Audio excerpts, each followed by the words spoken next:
I begin this, my last sermon here. I just want to acknowledge that I know that there are many of our community that are afar, through choice or not. There is some that being at home is the only safe place for them to be right now. And I want you to know, we know you are there. And we love you as if you were in our presence. So, thank you, Fred, for reading, and thank you, Autumn, for wearing a dress and reading. They'll be so glad when I am not able to stand up in front of people. Anyway. So, well, here it is, my last sermon, here at least, perhaps my last sermon. So conventional wisdom would say that it should be a blockbuster to make it my best sermon ever.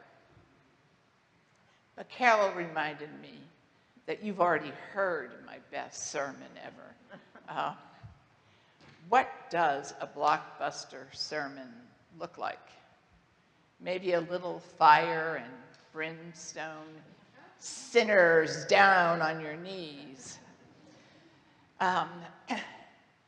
Truthfully, this is a difficult sermon to write, in part because I want you to think well of me. I want you to hear Will's sermons in the future with just a little wistfulness.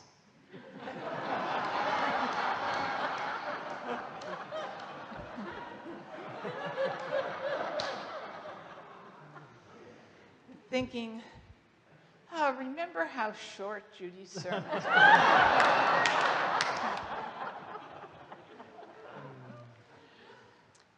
I'm caught between a desire to express all my feelings of love and loss of this day, to make it about me, and make it about you, leaving out God, skirting the scripture with only a token reference to it. See, I have already made it all about me. The scriptures today, the gospel one was the lectionary text for this week. The scriptures talk about hospitality as at the center of being a faithful Christian, of being a faithful Christian community. We began with our roots in Abraham's covenant with God. Right before where Fred began to read, God promises Abraham and Sarah that they will have numerous offspring that will populate the world. That's us. The promise God made to Abraham, fulfilled. And their hospitality is in response to God's covenant. Hospitality is a cyclical kind of thing. One gesture prompts another. A mirror image of the revenge cycle which plagued Canaan, where Abraham was a foreigner, which plagues us, where we are always seeking to suss out just who is the foreigner. Now, Jesus' encounter at Simon's house is another statement on hospitality and on being a foreigner, an outsider. The woman who lavishes her tears and precious oil on Jesus in response to his having forgiven her much, that woman was a bearer of hospitality for Jesus. And Jesus, in her defense, highlights each gesture she has made, and he further goes on to lift up that she is as worthy, if not more worthy, a guest and as any who have been invited and think highly of themselves and are so quick to decide who belongs and who doesn't. Jesus is tuned to the outsider, the marginalized, seeing them as they stand in the shadows, marginalized, alone, seeing them because that is what he desires. That is that is what his mission is about. When asked to describe who he is, he tells John to relate the following: the blind receive sight, the lame walk, the lepers are cleansed, the deaf hear, the dead are raised, and the good news is preached to the poor. That is who Jesus is, how he described himself. Not only is he intent on helping and healing, he seeks out those who need healing and help. Hospitality is an essential Christian virtue, and I'm glad to say it's an essential characteristic of this church, which was on display tenfold last night. But the hospitality that makes us a community, caring for one another, providing meals, rides, and company, much of that camaraderie is within the bounds of the church and is the number one reason people say that they made this their church home. The welcome and sincere friendliness doesn't have to do with what a person does, their wealth or lack of it, their knowledge of our knowledge of whether they are sinful or not, and we know that everyone fits that definition. None of that is what prompts the welcome. It is the desire to offer a safe and loving place to whomever crosses our doors. It is our desire to reflect God's love in that welcome. The pandemic gave us the opportunity to find new ways of welcome, and it looks like those are going to continue to widen our community. The outdoor church and the dwelling place are venues beyond our walls where we extend our hospitality. And I would say where we receive hospitality through our service there. A big part of hospitality is planning for guests of a certain kind, and then being open to whoever comes. We have been doing that now in our understanding and awareness of white privilege. The work we do on that has tilled the ground for acceptance for whomever comes. There was a time about 8 years ago when we, and by we I mean Kathleen, worked very hard to make it possible for our members who lived at the Gables to attend Sunday service. She worked with a really surly driver of their bus about where and when people should be dropped off. The Chidley Hall doors were the best place, but that meant that someone had to be at those doors to let people in. And the deacons got that job. Not always with joy, since it entailed waiting sometimes for someone who did not come, and also being so far away from their other deacon duties. And there was also some trepidation about helping a frail elderly person onto the elevator. But But once the program got underway, and it was hard work on Kathleen's part, a few of our members started to come on that bus regularly. And we also welcomed a new worshiper. Her name was Molly. She was fully able, but intrigued and pleased to have a community of worshipers to be with her on Sunday mornings.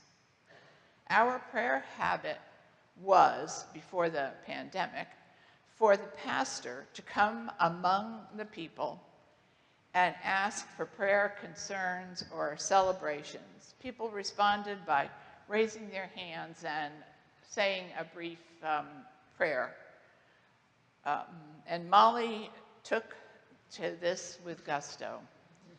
She spoke with a British accent, which charmed us all, and in the beginning, I think made up for the fact that her prayer concerns were voluminous and very low.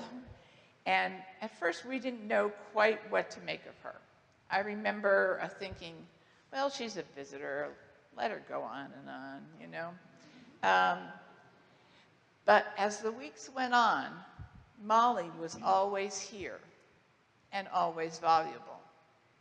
She became the only worshiper from the Gables, as the members we had anticipated came when we started, but then trailed off. With Molly, we figured ways to head off her length of her prayers while still making room for her participation. As time went on, we began to think of her as one of ours. Rides were found for her. She attended coffee hour regularly. She was well-known and well-loved. She was not who we had made those special arrangements for, but she was the one who came. I go into all this detail about Molly because there's a story about her that I've wanted to share and have only been able to share with one or two people. Molly died in a fire. It was horrific to picture. The sleeve of her bathrobe had caught fire from the stove. Her two sons came from Panama, and we held a memorial for her. They were grateful that she had a community, and we were grateful to learn that she had a loving family and that her life had been full and happy. About a year later, I was burning the palms for Ash Wednesday ashes. I was in our garage and using a copper bowl that I always used, and to supplement the palms so we had enough ashes, I would also burn the previous year's prayer cards. We used to have multicolored cards that we'd write prayers on and then post in Chidley Hall, since we were just doing the candle lighting and not speaking our prayers. And I was getting to the end of it, and flames were roaring out of the bowl as I laid the last prayer card in it. It was then that I saw it was a prayer from Molly. I sat and watched as it was devoured by flames, feeling that I was being afforded a moment to be with her in the flames. The feeling of profound gratitude for her presence in my life and the church's came over me. It was sacred and a blessing on the work of hospitality which brought her to us. There is very little we can find in Jesus' life where hospitality is not at its heart. It is so much more than cleaning house and baking bread. As Jesus tells us through Martha from the Martha and Mary story, welcoming involves us. Hospitality is an attitude of the heart and intention, more evident in us than in our surroundings. When you called me as your associate pastor, your intention was to have me fill many roles in the church, mainly working with the youth but also supplementing Skip's responsibilities. I was keenly aware of the needs and expectations. I was also aware of my own inadequacies. Everyone here was so well educated, so meaningfully employed. I felt you all had more to teach me about the use of our gifts than I did you. I chose my words carefully. I held back. But as I went on to more and more meetings and observed your actions and heard your words, the truth of who you are came through. Yes, you are smarter than I am. Well, most of you are. And yes, you are meaningfully employed and carry many letters after your names. But who you are loving people eager to make others feel welcomed, eager to make me feel at home, desiring my help in your extending of hospitality to groups in the church who were often overlooked, both ends of the age scale, and to groups beyond. I learned that hospitality must be received as well as offered. Little by little, I stopped censoring myself and became the loose cannon you see before you here today. I have never been more at home or more accepted than I have here. And I truly believe God called me here to love you, but also to receive your love. And that has happened. I have fallen in love with each and every one of you and with all of us together. And I have received your love. If there was any doubt last night, dispelled it in my mind. But that's it. We're solid, you know? We really are. And, you know, I've given all my love, you've given all your love, and now God is calling another person to come and fall in love with all of you and receive your love. It's taking God a long time to get that person to us.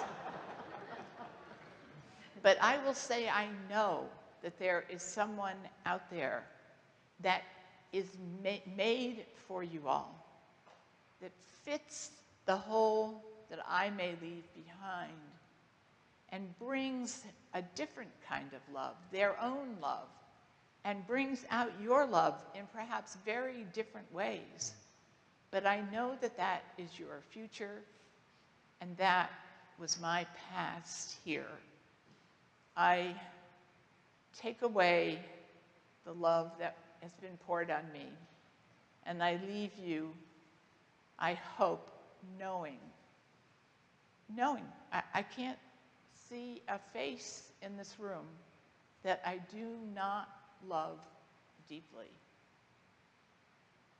And I am privileged and humbled that God called me to this church at this time. And I know that there'll be another person standing here falling in love soon. Amen.